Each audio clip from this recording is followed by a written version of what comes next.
Yes. Are you an American citizen? No? Do you know, what citizen are you? Philadelphia.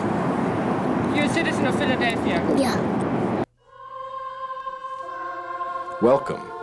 You were just born, and now you are a citizen of the world. Welcome, citizen of the world.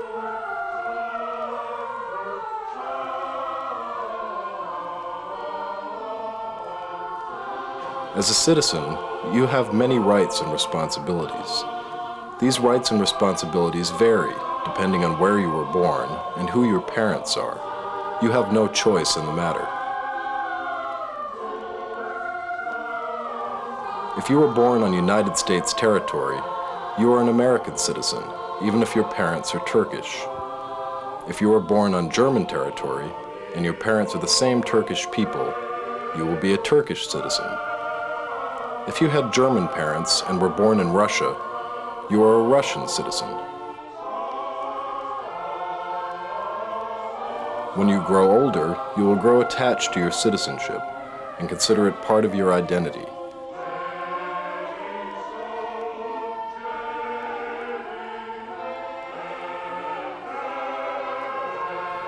You will have to sit around in bars and tell people that you consider your citizenship better than that of other people. You will tell people that there is more freedom in your country than in other countries. You will understand why you have to pay taxes. You will understand why not everybody can live in your country. You will believe that going to elections makes a difference. You will have occasional doubts, but you will still go to work every day. You will forget that you once were a citizen of the world.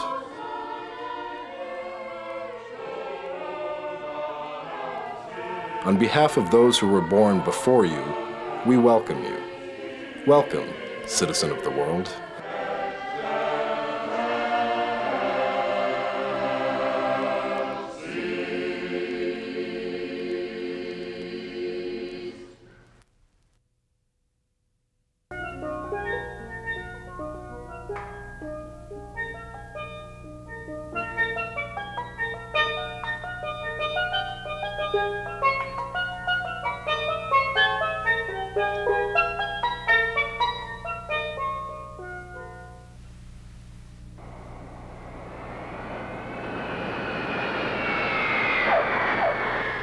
I think that I should have come here to prove that America is not what many people in the Caribbean think about it. Probably some of them think that money is on the street, or you can go anywhere to eat, something like that, don't have to work. I mean, this, what they make people think about America. But because when I was like a kid, or when people used to tell me about America, they used to say that America is a big country, is a very, let's say, an easy country, or is a rich country, and if you get there, you can be rich, you can make money, and things can be better for you. It is very different. Very different. It is nothing like what I thought it would be. The people are different. The country itself is different. The violence has spread to other the atmosphere is San Francisco different. is under curfew after demonstrators blocked the Not Bay at all Bridge, smashed as I windows, expected. I thought it was from an early age that it was a place in the sky where there was all good things happening there, and everything was just about good. I've always seen on television Buckingham Palace like in England, and I always thought that almost every house in the United States is somewhat like that. There were no projects, no poor people, no people on the streets, and everything was just modernized and well put together. Well, as a young child in Trinidad, America was, I don't know, the unattainable maybe, the land of milk and honey. Yeah. You know, because that's the way people presented it. My first night in the United States was a nightmare. When I woke up in the next morning, I said, where am I? You know, and I realized that I was someplace else and very far to my country. I couldn't see my friends anymore. It was a big trouble. I was in really deep trouble. I think that I should have come here to prove that America is not what many people think about it.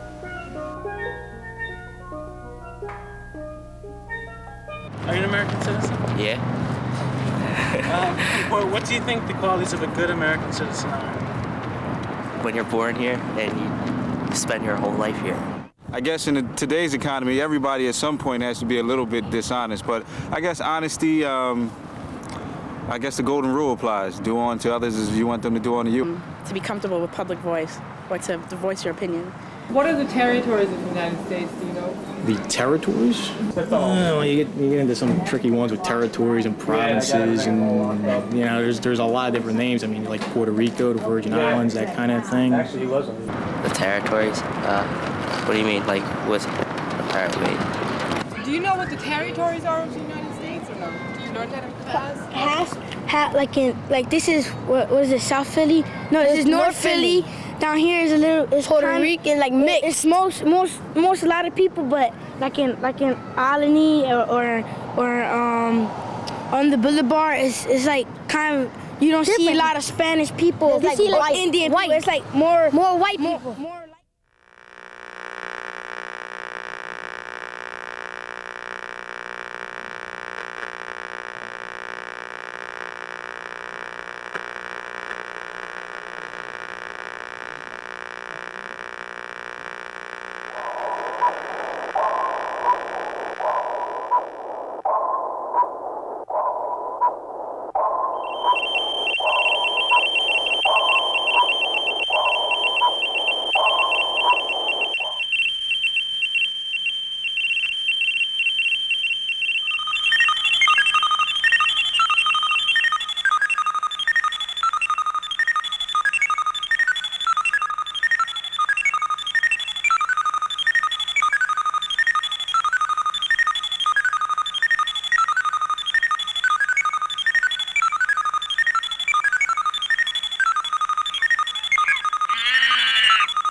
Kind of a matter of pride. 15 pounds on this year. You know, every time you go out on the football field. Well, since 1963, he's you know, been your a choice dollar to to play the team. something. Yeah, but you have to give him a break sometime. There comes a moment. We spent most of the time in the taxi. There comes a moment in a man's life that, you know, you just can't do it. Hundreds of people have gone through the same field. Well, here's a guy that can really hurt you, though. Pete, look at Casey's beer. Hey, how about that? Beautiful. Welcome to the club. Yeah, you're joining us, Pete. Hey, good. Oh, that's great. Oh, hey, wonderful.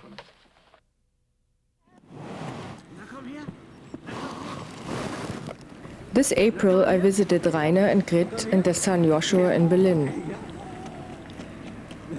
Rainer and Grit both grew up in former East Germany. Rainer's father is Indian, but Rainer, who was born in East Germany, has German nationality. If he were born in West Germany, where people assume the nationality of their parents, he would be considered Indian.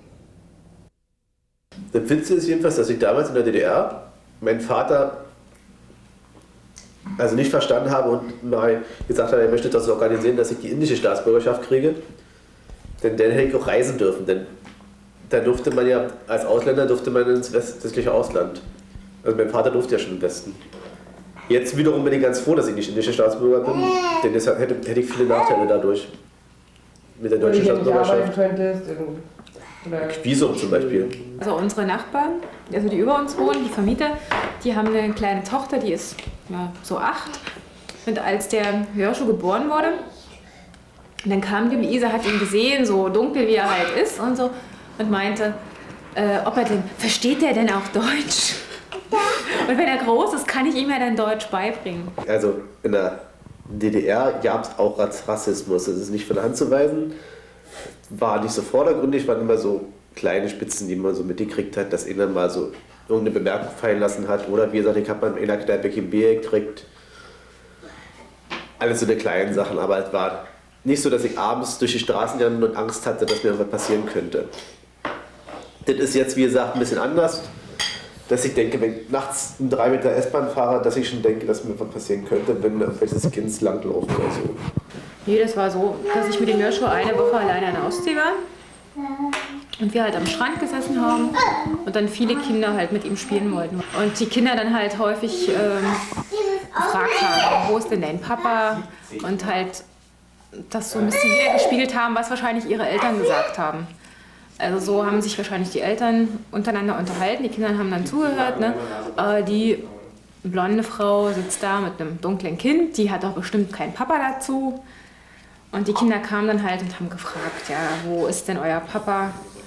Ist der denn weg? Und also sie haben das schon vorausgesetzt, dass also eine blonde Frau mit dunklem Kind, die kann keinen Vater dazu haben. Das geht nicht. Fühlt ihr euch als Deutsche oder als Berliner? Ah, das ist ja Eine ganz andere Frage. das ist eine ganz andere Frage. Ich denke, Berliner, sagen wir mal so, ich bin eher stolz darauf, ein Berliner zu sein, als stolz darauf, ein Deutscher zu sein. How does one speak of the experience of ritual as ordinary, a part of everyday life? Can those for whom ritual has been extracted to special locations and relegated to special people comprehend ritual as anything other than exotic?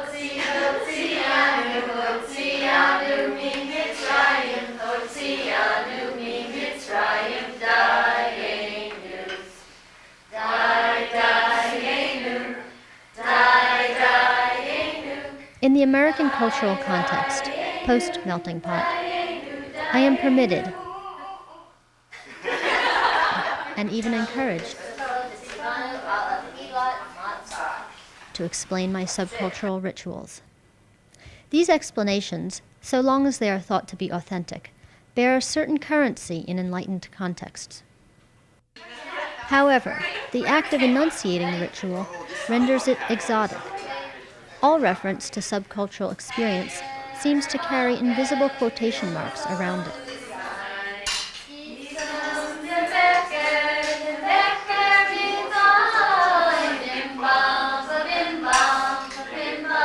That I regard ritual as mundane, that which I simultaneously experience and create in a manner no different from the vicissitudes which attend each day, seems impossible to convey.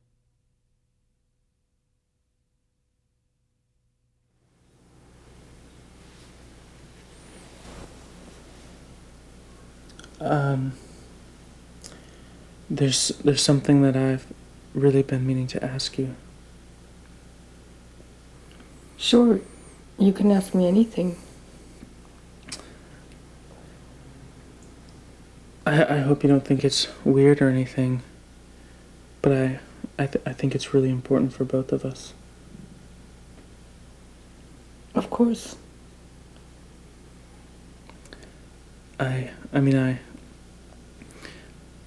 I just want us to be really safe about this. Sure, I want that too. So, do you have American citizenship? Actually, I've been meaning to tell you, I'm a resident alien.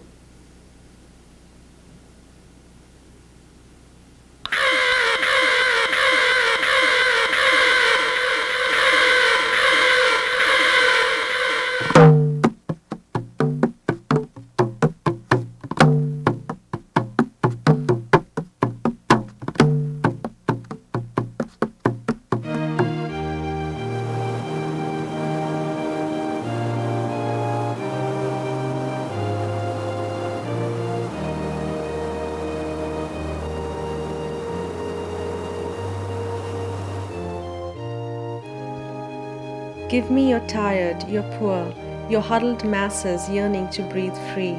The wretched refuse of your teeming shore, send these, the homeless tempest-tossed to me.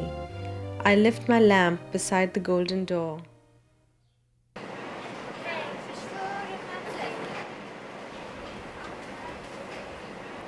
Indians do really well in America, says my friend Shafali, whose husband came to the US to do his MBA at Wharton.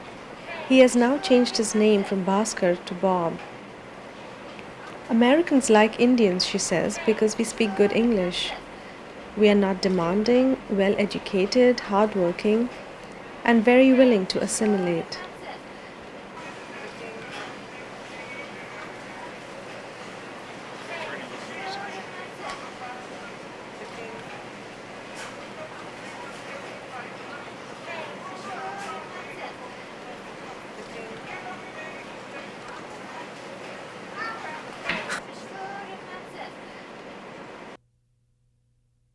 July 21st, 1995. An immigration reformation bill is introduced in the House which purports to impose harsher penalties on illegal immigration and at the same time dramatically slash legal immigration to America. Another welfare reform bill purports to save costs by denying a social safety net to legal immigrants. This bill would, for the first time in the nation's history, exclude U.S. citizens from Medicaid, Social Security, and emergency services solely because they originally came here as immigrants or refugees.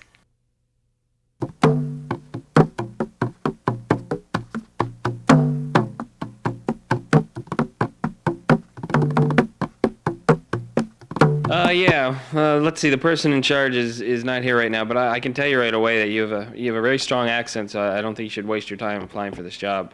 I'm not the person making the decision, but okay.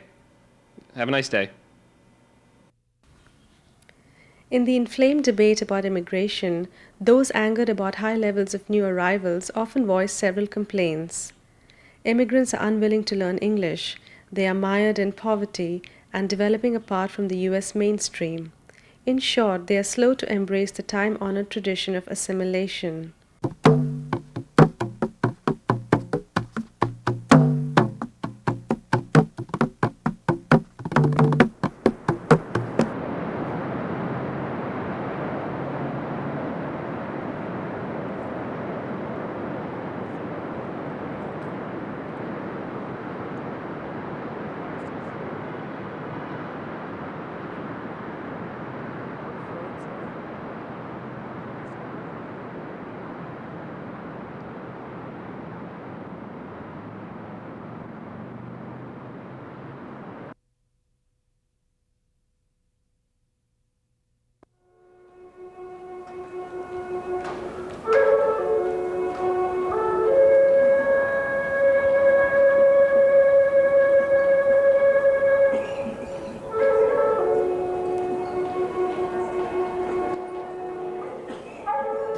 This piece is called Asanomai, and it's loosely translated as Stirrings at Dawn. It's a piece that I originally choreographed to express the wee hours of the morning and women's work at that time. When I had the opportunity to perform this at Transit Dances, it turned into this whole different thing because I was to perform it at Suburban Station. It occurred to me that that contrast was the most exciting part of it, in that, you know, here you have 1990s Pennsylvania, Philadelphia, America going about their day, and it made me think of the Asian and Asian American presence in Philadelphia, how we're going about our day, but in our own way, at our own pace, and we don't come out so much and suddenly become demonstrative or demanding a lot of attention. But that doesn't mean that we don't have a very strong presence here. And it was interesting to see the reaction of the crowds change. At first they didn't notice me at all. I was kind of weaving in and out behind and around them. And then suddenly when I was very close, they would turn around and be quite shocked. And to me that in itself kind of expresses our existence here, is that we really are here. We're really right behind your shoulder. We're not harming you necessarily, but we're side by side with the greater public.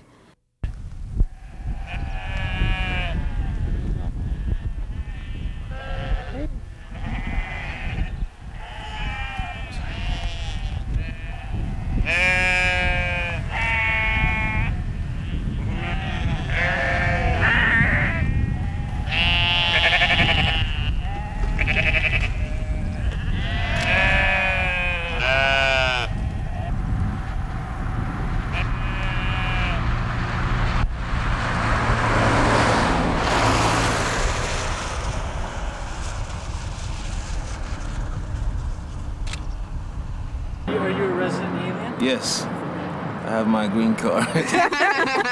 Do you carry that with you at all times? Yes, I do. America was made up of immigrants, first of all. So after that, I'm definitely a patriotic person. I'm pretty anti-patriotic, very fundamentally. At the same time, there are things that I think, having spent a bunch of time in other countries, I realize how American I am, and that I feel quite at home here. So why do you think you're American? What makes you American? Because we're black. Because you're black? Because it's a different race. We speak different languages. You speak a different language? What else? How else do you know that you're American? We can speak English. I was born in Puerto Rico, and Puerto Rico is part of America. Of the United States. Of the United States. Oh, good. And that made me? That made me American. An American, United States citizen. United States citizen. Oh my God.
Hi. Good morning.